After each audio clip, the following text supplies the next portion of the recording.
Unit 5, Thermochem, pages 41 to 48, Calorimetry. Calorimetry is an experimental procedure to measure the heat of reaction, or the delta H. A reaction takes place inside a container called a calorimeter, and the heat of reaction is exchanged with the calorimeter. So here's your reaction, and the heat that's given off by the reaction is absorbed by the calorimeter. And so you have a conservation of energy between the two. The temperature change of the calorimeter is measured, and the heat of the calorimeter is calculated with this equation here. The Q, or heat of the calorimeter, is equal to the specific heat constant of the calorimeter times the change in the temperature. In the picture above, heat exits the reaction, so it's negative, and enters the calorimeter, which is positive. The heat of the reaction is always opposite in the sign of the heat of the calorimeter. So here we have the heat of the reaction is equal to the negative heat of the calorimeter. It doesn't matter which one you make negative and which one's positive. It's just that they have to have opposite signs because there's one losing and one gaining, and so you have to have a conservation between the two. A constant volume calorimeter, which is also known as a bomb calorimeter. So when volume is constant, then that means there's no expansion or contraction. So work is equal to 0.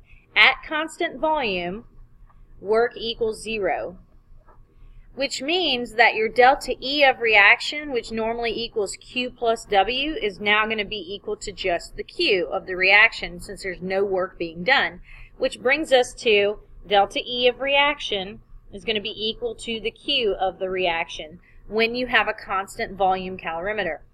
A constant volume calorimeter is also called a bomb calorimeter, which I stated above. Example 5.13. 1.5 grams of C6H6 undergoes combustion in a constant volume calorimeter, which means work is equal to 0.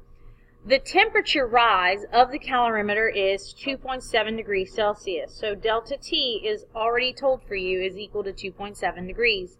The total heat capacity of the calorimeter is going to be 23.24 kilojoules per degree Celsius. So that is what C for the calorimeter is equal to. Calculate the molar energy of reaction. So first of all, because it's a constant volume calorimeter, we know this fact, that the heat of the calorimeter is going to be equal to the heat capacity of the calorimeter times the change in the temperature, which is given to us with these values above. So 23.24 kilojoules per degree Celsius times the 2.7 degrees Celsius in change in temperature is going to give us 62.748 kilojoules, because notice our degrees Celsius cancel with one another. So that's how much heat the calorimeter would absorb with this constant and with that change in temperature. Now we have to consider that if that's how much the calorimeter absorbed, then the opposite sign of that is how much the reaction gave off, which means the reaction is negative 62.748 kilojoules of energy that was given off. Since it's a constant volume calorimeter, the delta E of the reaction happens to be equal to the Q of the reaction. Therefore, this information right here is also equal to the delta E of our reaction. This is the molar energy of reaction for 1.5 grams worth of C6H6 in the problem, because this is the amount of C6H6 that we used that gave us this temperature change. So what I want to know, though, is how many kilojoules per mole of energy did we give off? And so in order to figure that out, I have to take the negative 62.748, and that's my kilojoules, and I need to divide it by the amount in moles total. So I'm going to take my 1.5 grams, and remember, grams divided by molar mass equals moles. And so I'll add up the molar mass of C6H6, which is 78.12 grams per mole. And when I do this math here, I'm going to have my answer in kilojoules per mole, which is what I want. And that answer is negative 3,267 kilojoules per mole. So notice that we did not use stoichiometry. We don't have a balanced equation. So while you might have thought, oh, put 1.5 grams over 1 and then go to moles and then convert from there, Actually, what we have here when we get this answer is the delta E of reaction, but what we want to know is what is the energy per mole, the molar energy of reaction. So since we're trying to find the molar energy of reaction, we have to take the energy that we calculated and divide it by the total moles that we were given in order to have the energy per mole. Now let's look at a constant pressure calorimeter. When pressure is constant, the delta H of the reaction is going to be equal to the Q of reaction, as opposed to before it was the delta E of reaction was equal to Q of reaction. So note that work is equal to negative P delta V, and it's not going to equal 0 unless the change in volume is also 0, meaning in this case work is not equal to 0. 5.14, we have 9 grams of sodium hydroxide is dissolved in 100 grams of water at 25 degrees Celsius and 1 atmosphere. What is the final temperature of the solution? So we have a solution here that's occurring, and what I want to impress upon you first is that you have your water, and then you have your sodium hydroxide that you place in the water. And when we put sodium hydroxide in water, it's going to dissolve and give us sodium and hydroxide ions. And so this could either release or absorb heat, and if we'll notice the delta H here, see how it's negative? That's telling us it's releasing heat. And so it's actually going to give heat off to the water. And so you're going to expect this Q to be negative, and the heat loss of the water is going to make the Q of the water be positive because it's going to increase in temperature and it's going to gain the heat. So we have the Q of the water, which is gaining, equal to the negative Q of the sodium hydroxide dissolving. And we're going to look at this as a reaction type process, meaning there's no temperature change that occurs to the sodium hydroxide. So the Q that we're going to use, the equation we're going to use for the sodium hydroxide is actually going to be delta H of the reaction times the amount in moles of sodium hydroxide. So that is what we'll have here. And on the left side, the water is going to change temperature. And so we have to use the MC delta T equation for the water. Now, here's a little caveat. Once this dissolves, then we are going to have a solution. So the mass here is not just of the water, it's actually going to be the mass of the whole solution, which means you have to do the water plus the amount of sodium hydroxide total as your mass.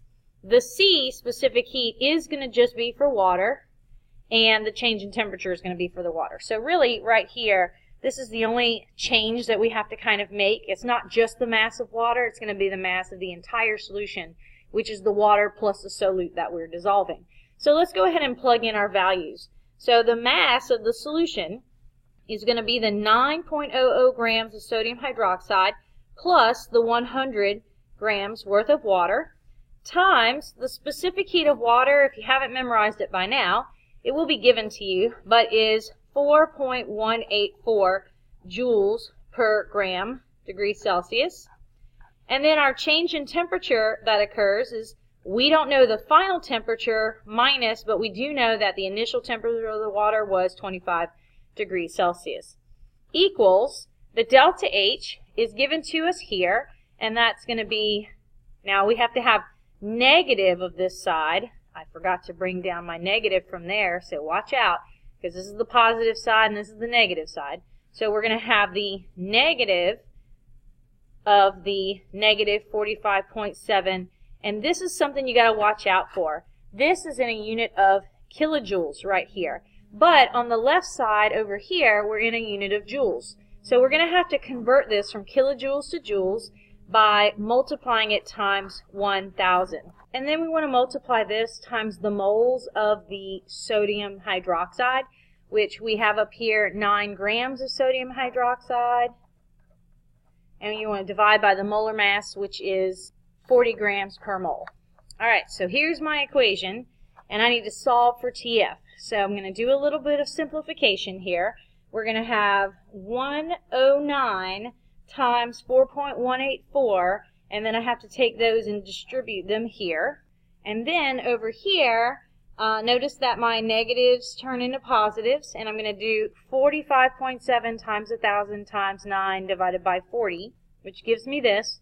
And now I'm going to add 11,401.4 to both sides, and then I'm going to divide by this value here. And that gives me a final temperature of 47.5 degrees Celsius. And the last calculation is going to be an advanced calorimetry problem. So let's go ahead and read into this a little bit. We are given 20 grams of ice at a negative 10 degrees Celsius. And I'm going to recommend that you look at this via a phase diagram here.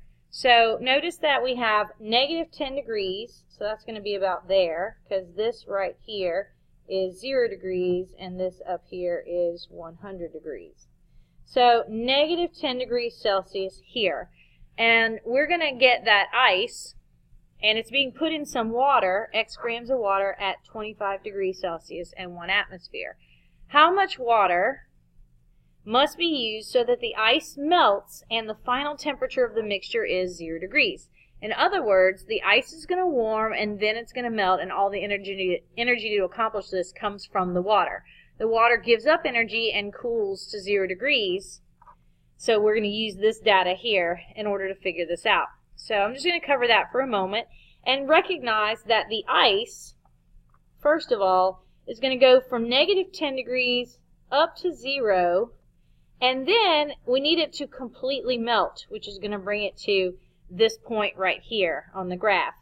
And then we have our water, which started out at 25 degrees Celsius, and the water is going to cool down from 25 to 0. And so we have to keep both of these processes in mind when we set up this calculation. So however much heat is gained by the ice has to be equal to the amount of heat that is lost by the 25 degree water that we're dealing with. However, the ice is going to go through two different processes involving the heat. The first process is going to be where it goes from negative 10 to 0 degrees, and the second process is where it is going to spend time totally melting. And then the water is going to go through just the process where it goes from 25 degrees down to 0 degrees. So when we have a temperature change, we have to use MC delta T. So this is for my ice, the temperature change part, plus when there's not a temperature change here, we're going to use the delta H of fusion times moles. This is all still for the ice that's melting.